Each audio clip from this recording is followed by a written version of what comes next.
Damon Ryers didn't expect to be crashing a reunion tonight, let alone the one he'd spent years trying to forget. "Sir, this is a private event," the valet stammered as Damon stepped out of his matte black Aston Martin in a tailored navy suit, sunglasses still on despite the dimming sky.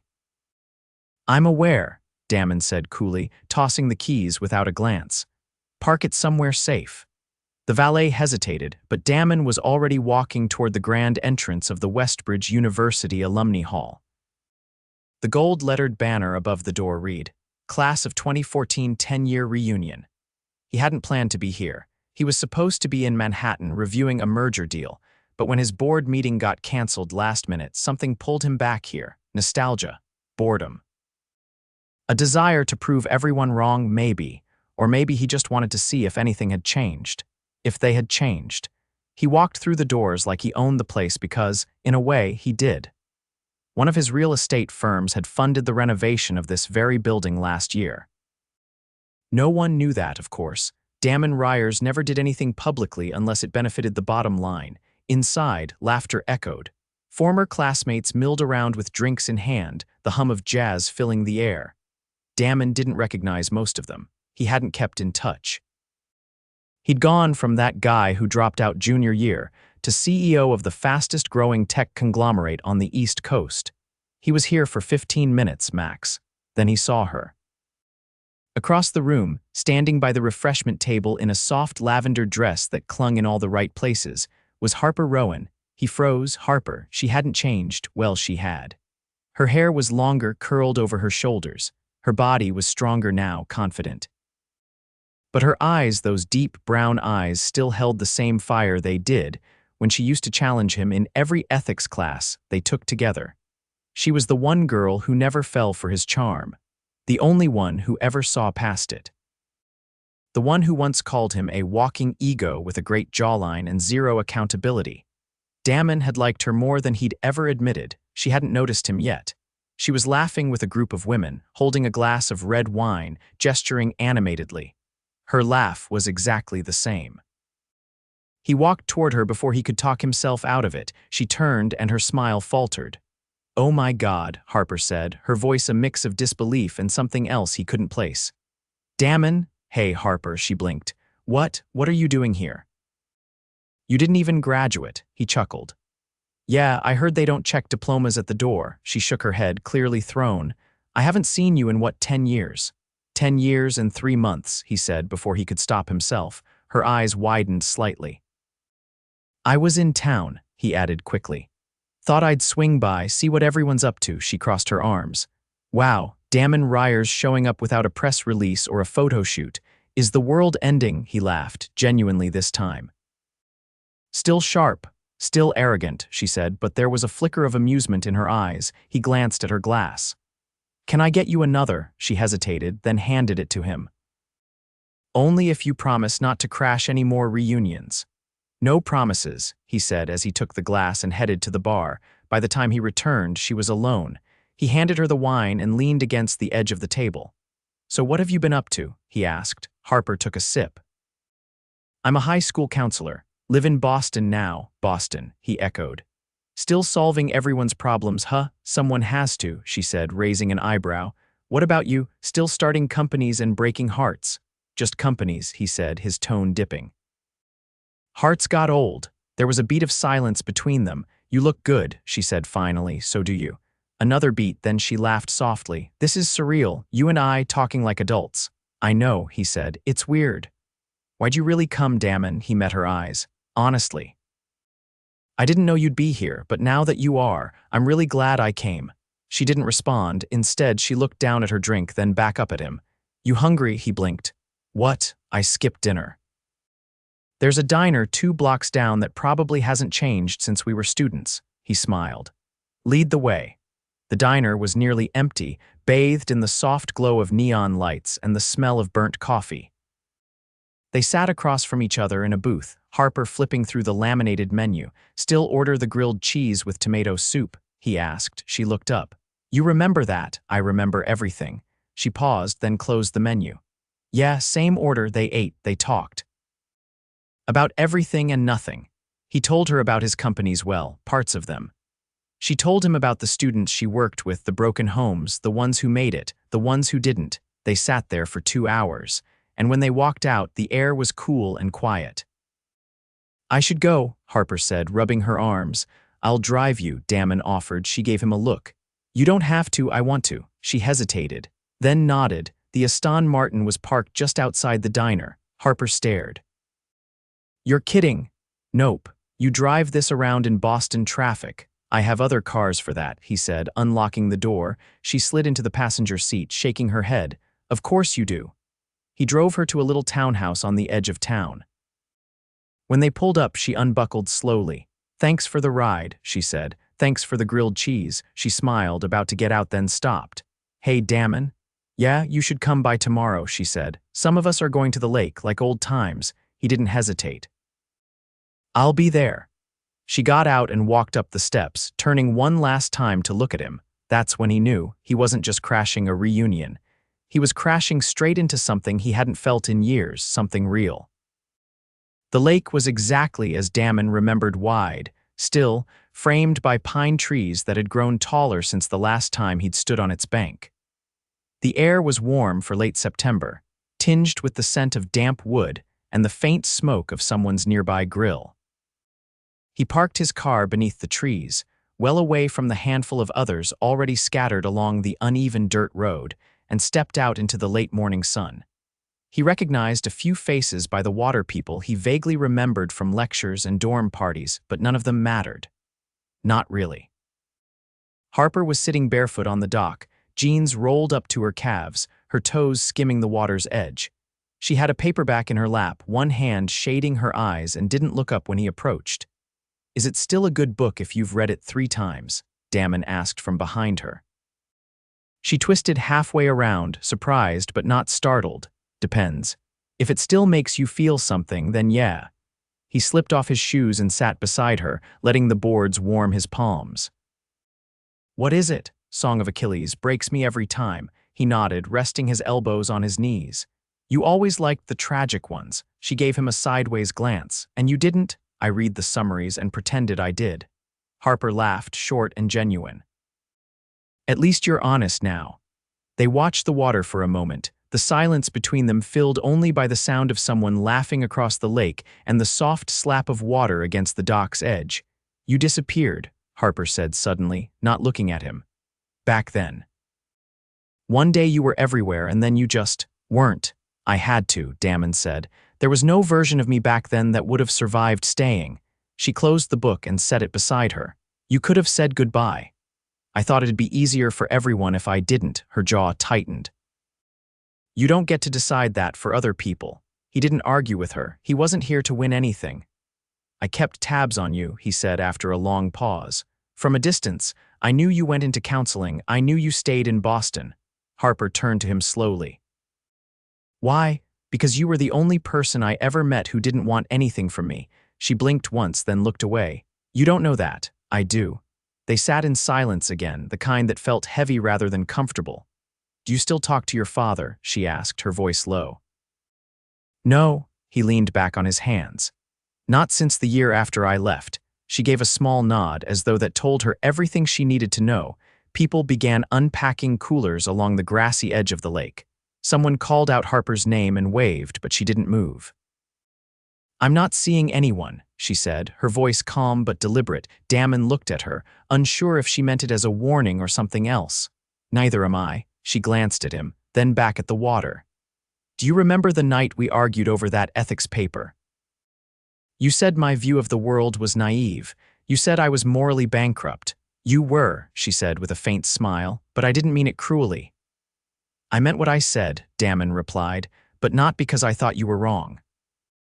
Because I wanted to believe the world was the way you saw it." Harper leaned back beside him, her shoulder just brushing his. "I used to wonder what you'd be like at 32. I used to wonder if I'd make it." Her head turned slightly. "Did you?" "Barely." She didn't respond for a while. Then finally, "I think you did better than barely." They watched a pair of ducks glide across the surface. The sun was climbing higher, warming the dock beneath them. "I've got an office in Boston," he said casually. "I'm there a couple times a month." Harper looked over at him, her gaze unreadable. Are you telling me that as an excuse to see me again? I'm telling you because I want to see you again."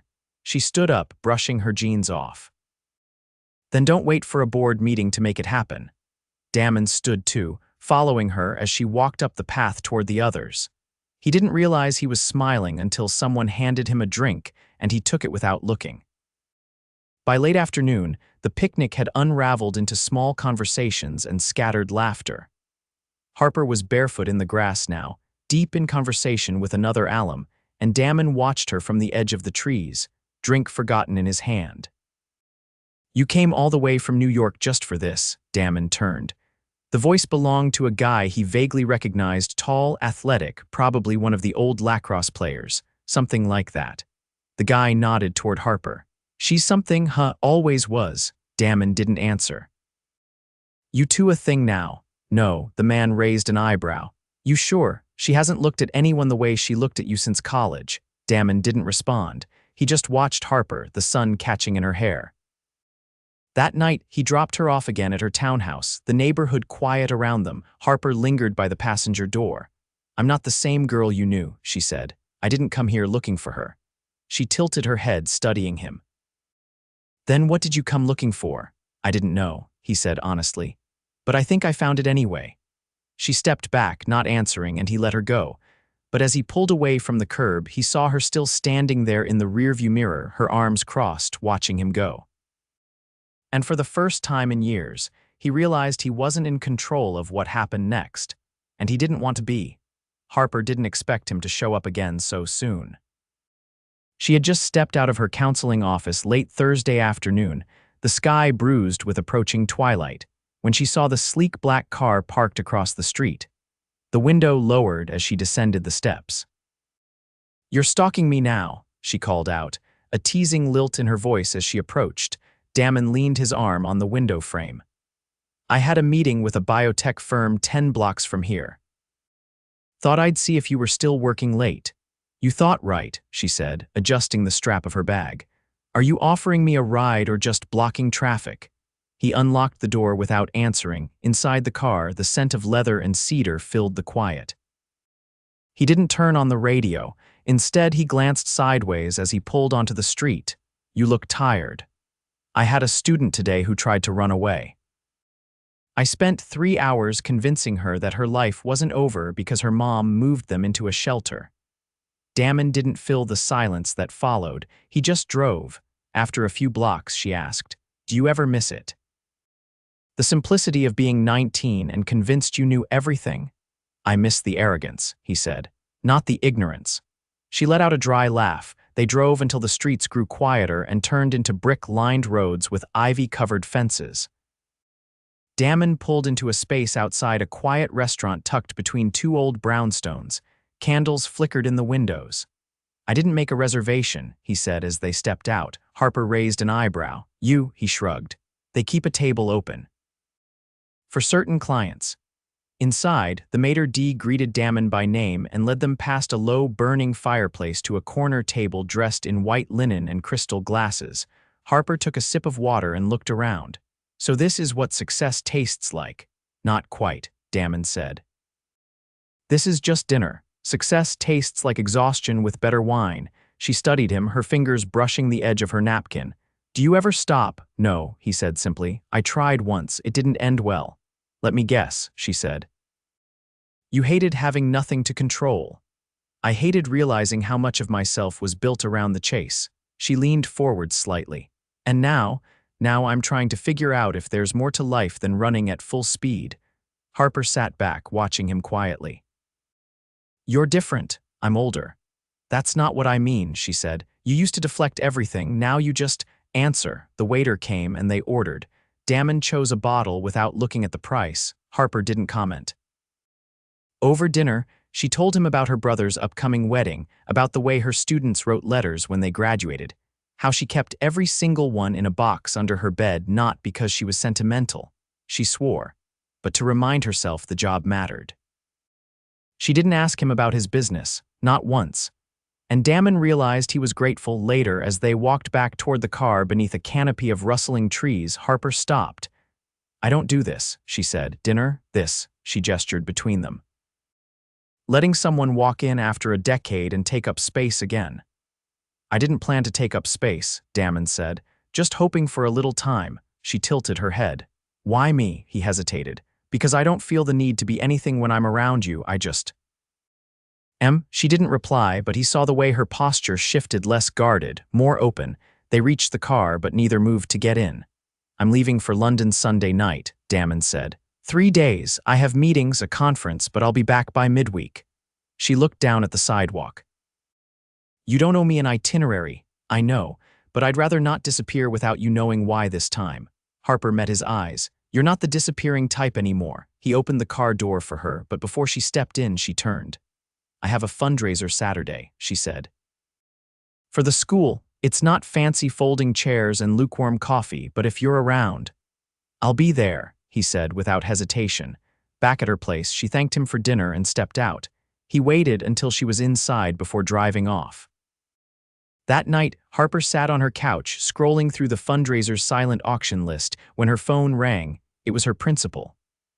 We just had someone call in a massive donation, the woman said, stunned. Enough to get that mentorship program off the ground. They asked to remain anonymous, but the check was wired already. Harper, it's 6 figures. Harper's chest tightened, but she said nothing. She knew he didn't need credit, he didn't need a thank you, and somehow that made it mean even more.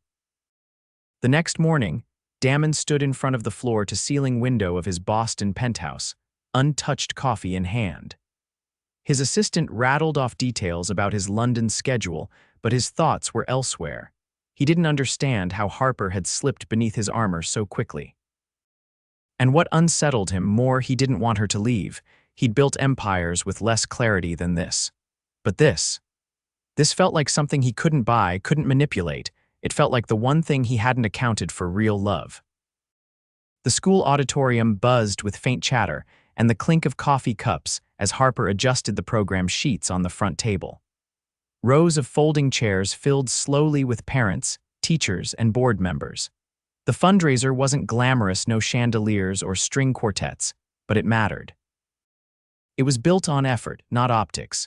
She tucked a stray curl behind her ear, glanced toward the entrance, and reminded herself not to look again. Your mystery donors show up yet? Her colleague whispered, arranging flyers beside her. Harper didn't answer.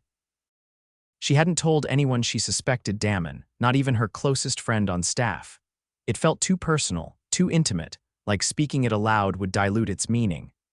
But when the doors opened again and he walked in, dressed in a dark open-collar shirt and tailored coat, her heart stuttered anyway. He carried himself without pretense, greeting whoever approached with quiet nods. He didn't try to stand out. He didn't have to. As he neared the front, Harper folded her arms to keep her hands from fidgeting. You clean up well for a school event, she said. You said it wasn't fancy. I took that as a challenge. She narrowed her eyes. How did you even find this place? Wrote down the address when you weren't looking. She gestured toward the makeshift seating. You're welcome to sit, but I'm warning you, no wine, no waitstaff, and the snacks are strictly PTA approved. I'm here for the keynote speaker, he said, settling into a chair near the front. I'm not a keynote. Just giving closing remarks. Exactly. She turned away before her smile gave too much away. The event moved steadily: presentations, a brief student performance, the unveiling of a new mentorship initiative. Harper stayed focused, but she felt Damon's presence like a second heartbeat. When her turn came, she stepped up to the mic, notes in hand but unread. Every year, she began, we talk about potential. We measure it in grades, in scores, in college applications. But the truth is, potential isn't always something you see on paper. Sometimes it's the kid who stops by your office 3 times a week just to sit in silence. Sometimes it's the one who fails algebra twice but still shows up every day. She paused, letting the quiet settle. Tonight isn't about numbers. It's about believing that even the smallest acts, mentorship, kindness, showing up, can change a life. As she stepped down, the applause was warm but brief. She didn't look at Damon right away. She didn't need to. She could feel his eyes on her. Later, as attendees trickled out, he approached slowly, giving her space to finish speaking with a parent. When she turned to him, she looked tired, but not in the drained way he remembered from earlier that week. This was something else. Fulfilled. You meant every word of that, he said. Of course I did, he tilted his head. Do you really think small things can change a life? I know they can. She let the words sit for a moment, then gestured toward the hallway. Walk with me. They stepped out into the cooler evening air. The building loomed behind them, lights on in only a few rooms now. I leave in the morning, Damon said, hands in his pockets. London's waiting, Harper nodded. I figured you wouldn't stay long. I wasn't planning to, she glanced at him. But things change. They reached the edge of the lot. There were no streetlights here, just the faint glow of the city skyline in the distance. I've spent most of my life building things that looked impressive from the outside, he said. But tonight, I watched you build something that actually matters. She leaned against the railing, facing him fully. So what now?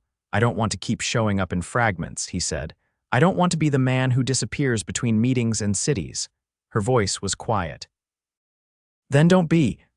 I've been thinking about relocating part of my operations here, he said. Boston has potential. And so do we. You'd reroute your empire for this. I'd reroute everything if it meant waking up on a Saturday and taking you to a diner instead of watching your life through a windshield. She looked away, overwhelmed, but her voice remained steady. I don't need expensive declarations. I know, that's why this isn't one. He stepped closer, just enough that she could feel the warmth of him. I'm not promising perfection, he said, but I'm promising consistency and presence. And the kind of love that doesn't vanish when things get complicated. She reached up, her fingers brushing the edge of his collar. You really think we can make this work? I don't think, he said. I know. She let out a slow breath, then smiled, not the polite kind, but the kind that broke through years of caution. Then stay. He didn't move. He just looked at her like she was the only thing anchoring him to the earth. I'm not going anywhere. The night wrapped around them like a secret as he pulled her gently into his arms. There was no dramatic music, no audience, no grandeur, just two people who had once lost their way, finding it again in each other. Months later, their lives had changed, but not in the ways people expected. Harper's program expanded, and Damon quietly funded every new branch. He never asked for recognition. He only asked to be there, at every opening, every milestone. And on a crisp fall morning nearly 1 year later, in a garden behind the very school where it all reconnected, Harper stood in a simple dress beside Damon, surrounded by students, friends, and the people who mattered most. She didn't cry until he took her hand and whispered, "You were always the only thing I never wanted to walk away from," and when they kissed, it wasn't a ceremony, it was a promise. One made not in grand gestures or whispered dreams, but in the quiet, steady certainty of two hearts that had finally come home. The first snow came early that year. It dusted the Boston sidewalks like powdered sugar, clinging to window panes and outlining tree branches in delicate white. Harper stood at the front window of Damon's brownstone, her fingers wrapped around a mug of steeped cinnamon tea, watching the flakes fall in slow, lazy spirals. Behind her, the fireplace crackled softly, casting amber light across the room.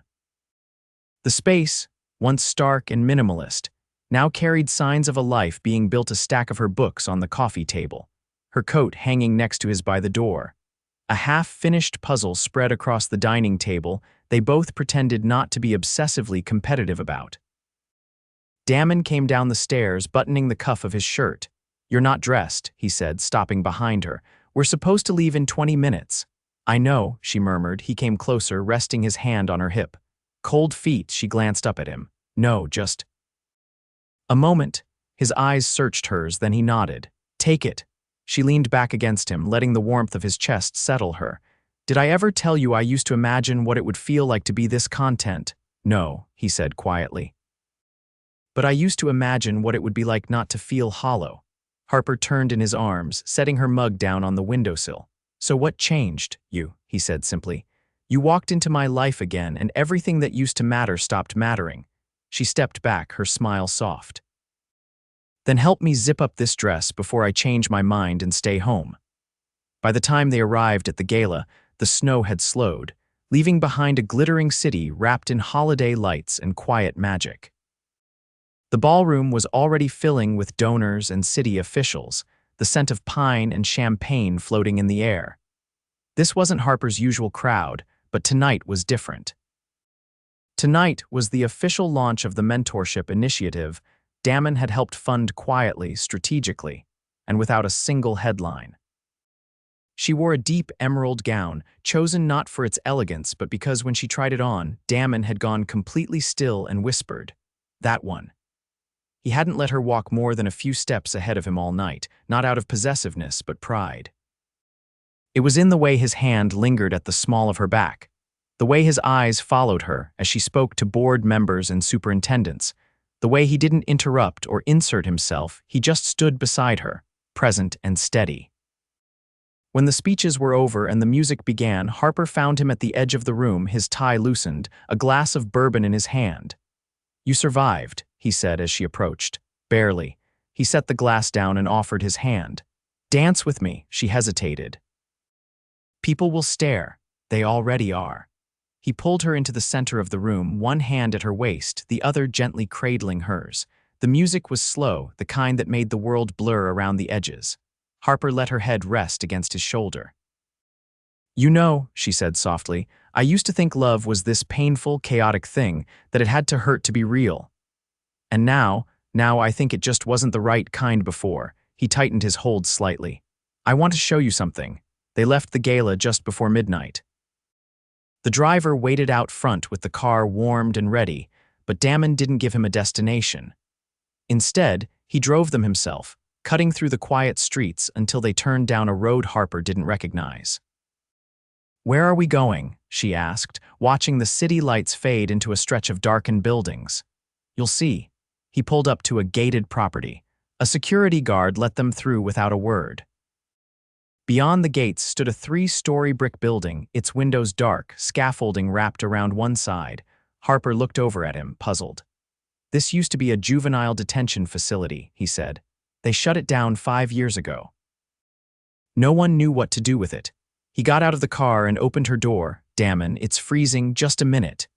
He led her up the path, his hand wrapped around hers. They stopped in front of the wide double doors. "I bought it," he said. "And I'm turning it into a residential education center. Housing, counseling, skill training, all of it." She stared at him, her breath visible in the cold. "You never said anything." "I didn't want to until it was real, until I could bring you here and tell you it's yours too," she blinked. "What? I've already hired your program director. The city signed off on the permits last week. I want you to run it, not manage it, build it, shape it, however you want." Harper took a step back, overwhelmed. "Damon." He reached into his coat and pulled out a folder, handing it to her. Inside were the finalized plans, her name listed beside his on every page. "You once told me small things change lives, but I think you were wrong." She looked up sharply. "Because you're not small," he said. "You're everything." Tears welled in her eyes before she could stop them, and she laughed through them, pressing her hand to her mouth. "I don't know what to say. Say you'll do this with me, all of it, the center, the future." "Me?" She dropped the folder and threw her arms around him, burying her face in his neck. "I'm in," she whispered. "I'm so in." He held her tightly as the snow began to fall again, light and slow. That spring, they opened the doors to the first students. Harper walked the halls every morning, learning every name, every story. Damon kept his office in the building's west wing, though it often sat empty as he preferred to sit in on the mentorship groups or help in the music room.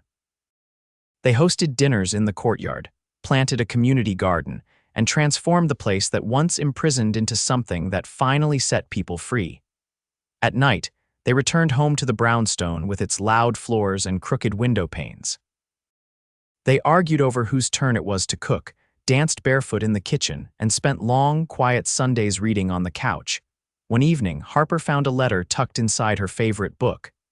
Damon's handwriting was neat but hesitant. "I never believed in fate, but I believe in you, in us.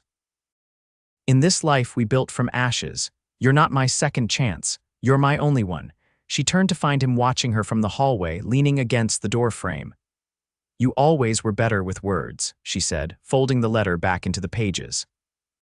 He walked toward her, kneeling in front of the couch. "I'm better with actions," he said. "Marry me."